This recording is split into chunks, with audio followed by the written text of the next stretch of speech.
좋으신 우리 주님의 은혜가 오늘 이 시간 우리 모든 교우들과 함께 하시기를 바랍니다. 오늘 우리가 함께 나누실 하나님 말씀은 이사야 32장의 말씀입니다. 이사야는 오늘 본문에서 유다의 어리석은 죄를 계속해서 지적하고 있습니다. 특별히 여인들을 대상으로 말하고 있지만 이들은 유다 나라 전체의 문제를 대표하고 있습니다. 이들은 농사를 짓고 추수하는 시기에 당장 눈에 보이는 수확에 만족하고 즐거워했습니다. 그런데 추수 시기에 얻은 풍족한 수확량을 보며 단순히 기뻐하고 만족해하는 것이 문제라는 것이 아니라 그들은 그 즐거움에 도취되어서 한 치 앞도 내다보지 못했던 것이 문제였고 또 하나님을 향한 그들의 태도가 문제였습니다.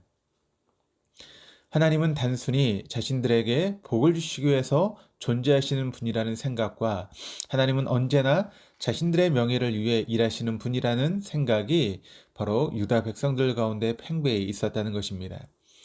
그들에게 의지의 대상은 하나님이 아니었습니다. 자신들에게 즐거움을 주는 것은 오직 재물이었습니다. 마치 누가복음 12장에서 예수님께서 비유로 말씀하신 어리석은 부자와 같습니다. 누가복음 12장 16절에서 21절까지 말씀이 이렇게 기록을 합니다. 또 비유로 그들에게 말하여 이르시되 한 부자가 그 밭에 소출이 풍성함에 심중에 생각하여 이르되 내가 곡식 쌓아둘 곳이 없으니 어찌할까 하고 또 이르되 내가 이렇게 하리라 내 곡간을 헐고 더 크게 짓고 내 모든 곡식과 물건을 거기 쌓아두리라. 또 내가 내 영혼에게 이르되 영혼아 여러 해 쓸 물건을 많이 쌓아두었으니 평안히 쉬고 먹고 마시고 즐거워하자 하리라 하되 하나님은 이르시되 어리석은 자여 오늘 밤에 내 영혼을 도로 찾으리니 그러면 내 준비한 것이 누구의 것이 되겠느냐 하셨으니 자기를 위하여 재물을 쌓아두고 하나님께 대하여 부여하지 못한 자가 이와 같으니라.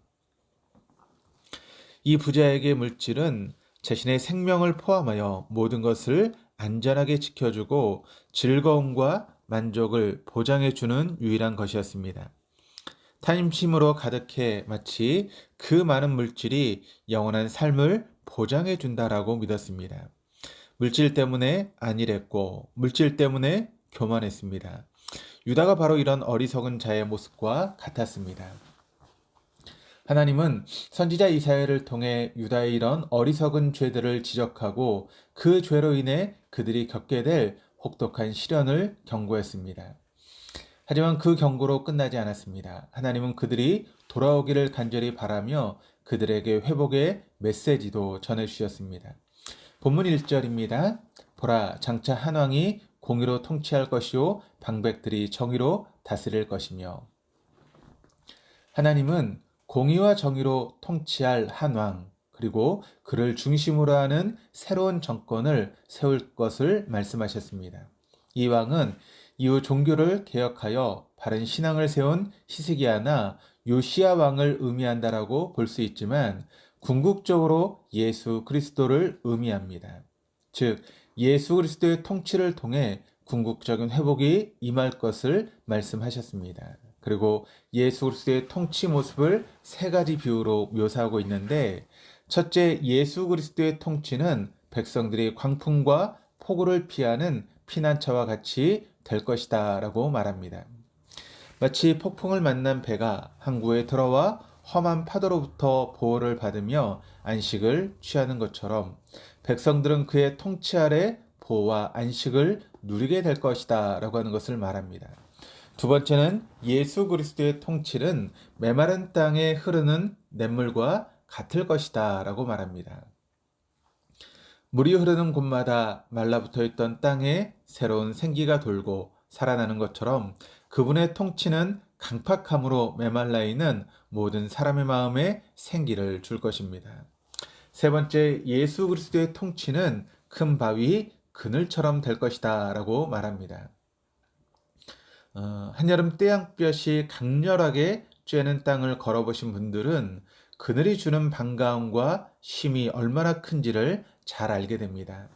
마찬가지로 인생길을 걸으며 강렬하게 쬐는 태양볕과 같은 혹독한 시련으로부터 기진맥진해 본 분들은 그 태양볕을 피할 수 있는 그늘이 얼마나 소중한지를 인식하지 않을 수 없습니다.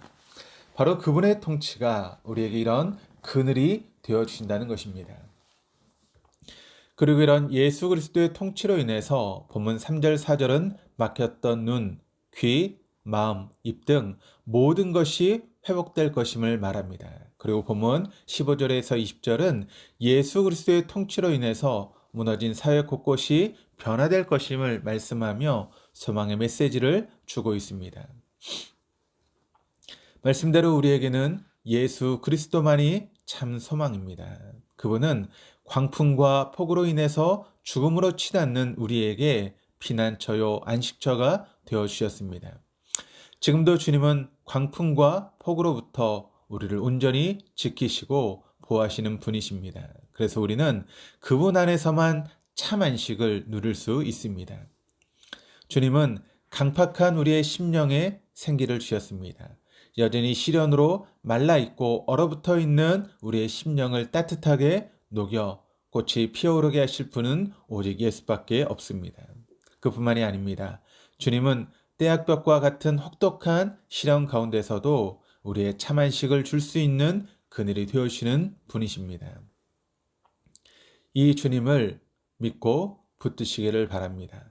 아울러 이런 은혜를 받고 사는 우리에게 하나님은 사명을 주셨습니다. 그것은 받은 은혜를 나누는 자로 살라는 것입니다. 이것이 은혜 받은 자의 참 모습이고 그리스도의 통치를 받고 있는 자의 참된 모습입니다. 광풍과 폭우 속에 있는 자들에게, 물이 없어 메말라 있는 자들에게, 죄는 떼약볕으로 기진맥진한 자들에게 그리스도의 생명력을 나누는 통로가 되어 함께 한 소망을 향해 달려갈 수 있는 저와 여러분의 삶 될 수 있기를 주님의 이름으로 축원합니다. 기도하시겠습니다. 우리는 예수 그리스도의 은혜를 힘입어 광풍과 폭우와 같은 인생의 참 안식을 얻었고 말라 비틀어진 심령의 새로운 생기를 얻었습니다. 뿐만 아니라 떼약볕과 같은 혹독한 시련 가운데서도 주님의 그늘 안에 참 안식을 얻을 수 있었습니다. 그리고 여전히 주님의 그 은혜는 우리를 향해 흘러오고 있습니다. 이런 은혜를 누리면서도 여전히 탐욕의 습관을 놓지 않고 오히려 그것을 의지하는 우리의 어리석음을 용서하시고 다시 우리의 시선을 주님께만 고정하도록 인도하여 주시옵소서. 우리로 온전히 주님의 통치를 받게 하시고 주님의 통치를 받는 자답게 그리스도의 생명력을 전하는 자로 살아가게 하여 주시옵소서. 감사드리며 예수 그리스도 이름으로 기도드립니다. 아멘.